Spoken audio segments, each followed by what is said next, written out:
So welcome to Divine Vintage Wine Club for January 2026. It's a new year. We've got a lot of new promises. And often we find this time of year that people sometimes reassess their relationship with alcohol. So dry January is a very big thing. We're not really fans of that at Divine. And in the last couple of years, 2025, for example, in January, we did Dryish January. So we had two wines with lower alcohol.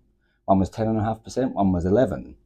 The year before that, we did dry January from grapes. So we had two sakes, and these were sakes for wine lovers, and they proved popular.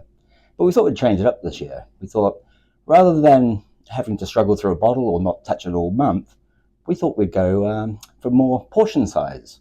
So this is moderation. That's one of the themes for this month. And so generally we do 2 full bottles a month for the wine club. So this month what we've done is we've gone for something a little bit different. In this little bag, we've squeezed in quite a few wines. We have 2 reds. We have a white, and then we've even got another format, which is a quarter bottle of a sparkling Prosecco. So to run through these, the idea of what we've done this month is these are the perfect little size. This is a great way for you to not drink too much and also not waste too much.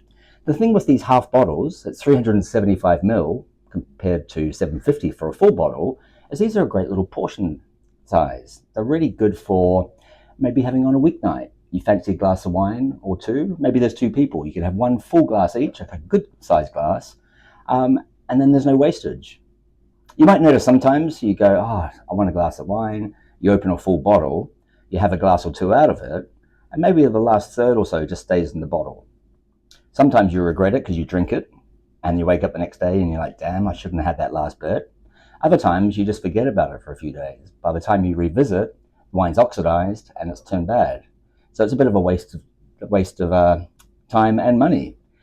The thing with bottles at this size, they cost the same as a full-size bottle. So often the half bottles might be a little bit of a premium on price, but then you're not having too much, you're not wasting any as well. And we've gone for 3 European countries. We've gone for real classics this month. So the first one we've got is a Chablis. So this is from the organic producer Jean-Marc Brocard. They started in 1972, and they were quite a small holding, and now they're one of the largest properties in all of Chablis. So this is an unoaked Chardonnay. So anyone who doesn't like Chardonnay really needs to find the naked version of Chardonnay. So this is with no frills. There's no tropical notes because it's a very cool climate. It's part of Burgundy. There's no oaky notes because it's aged in stainless steel. And there's no buttery notes because it doesn't go through the malolactic fermentation. So this is just such a classic wine which goes really well with things like oysters. And the size is just perfect. So if you're having a midweek thing, maybe you're having an appetizer. You might have the Chablis with the first course, and then maybe you want to go and have a different wine with the second course. So for 2 people, you could have a glass each of a white with the appetizers, and then with the entree, you could have a glass each of a red. This is quite a fun thing. So the one we've got here, this is the red wine from GD Vida in Piedmont. So this is a great Barolo producer. They also started in 1972, so that's what these 2 wines have in common. And in the past, we've done the Barolo from them. It's the Barolo Albe, which is one of the great value Barolos in the whole region. But this is a sneak preview. You can have a little look at a younger wine. This is a 2024 vintage. So it's only just over a year old, and it comes in a screw cap, which is pretty fabulous. So if we open this, we're using the same grape as Barolo, but in an earlier drinking style. So if I pour out 1 glass, that could be one person's portion, but then you got someone else with you, you can finish off the rest of the bottle. That person's getting a bit more, so let's top up the original, and that's fairly even there. So this way, you've got 1 bottle, you've got 2 good glasses of wine, and maybe that's enough for you to have for one occasion.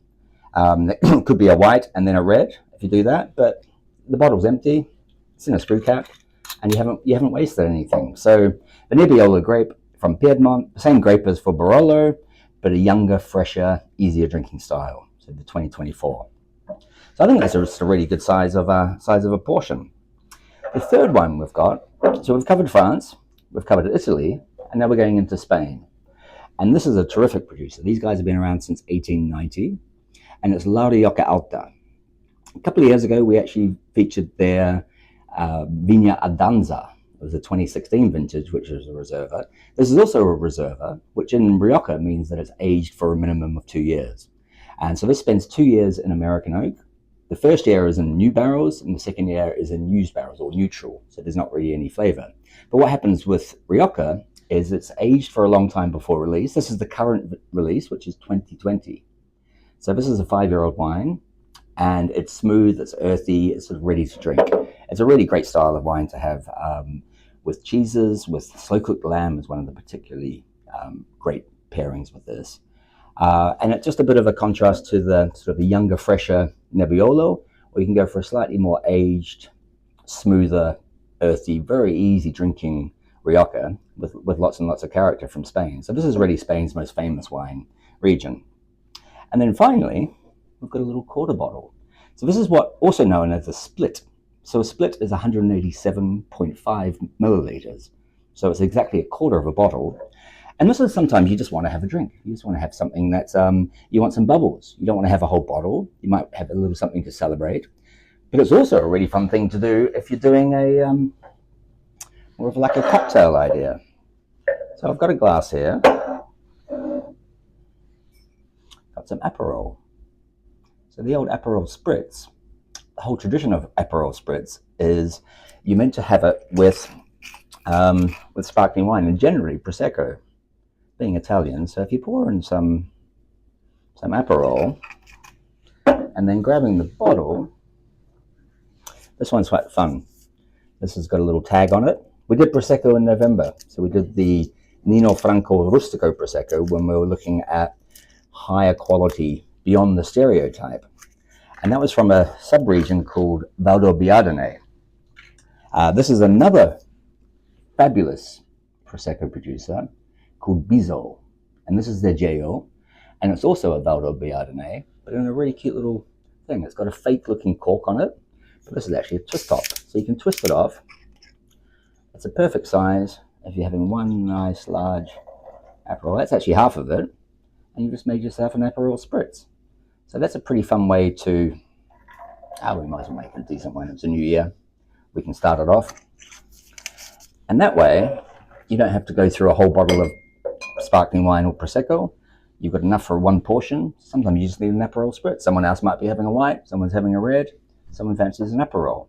So that's really the idea for this month. So we're looking at 2 wines from Italy, 1 wine from France, 1 wine from Spain, and these are all really classic examples of what they are. So these are the sort of wines to know from Europe. You'll find them on most wine lists around if you go to a restaurant, and certainly if you travel to these countries, these will be some of the main features there. So our recommendation is don't give up, but maybe cut down a little. Go for moderation. And if you get through 1/2 bottle and it's not quite enough, have another 1/2 bottle. But you can decide that halfway through your drinking. So that's the idea for 2026. And we're also doing something this year in 26, which we experimented with last year. So back in July, we had our first ever direct import. So the wine club theme that month was Pinot Noir, one grape, many faces. And we had it from New Zealand. It was from Central Otago. The wine producer was called Akitu. And from the same grape, from the same vineyard, they produce a white wine and a red wine. And it was so unique, I couldn't find any in the US, so we imported it directly. It arrived, we paid our Trump tariffs, we brought the wine in, but we got you much better value wine for the same wine club subscription price. So as 2026 goes ahead, we're going to look at doing this a lot more. We're going to look at doing direct imports. The tariffs have affected things, but if we can import it ourselves, then we can really find some special wines that aren't available anywhere else in the country. They can be exclusive. We're also looking at doing some private label wines for Divine Vintage. And we'll talk more about that as the year goes on. But we thought we'd start off with a variety. The theme is small formats, but large thinking. So it might be smaller bottles, but rather than 2 bottles, you've got 4 expressions. So it's 4 different occasions to open the bottle, 4 different reasons to try some variety. So you can try a lot more wines. If you do like this half bottle format, then make sure to come into Divine Vintage, and we've got a really nice range of half bottles. It's one of the most extensive ranges around. So if you find that you like this portion size, you find that it's helping you to drink a little less or try a few more, then we've got you covered. So come down to Divine, try out these half bottles. If you like them, this might be a new part of the way that you drink wine. So happy 2026. Welcome to Variety. Cheers.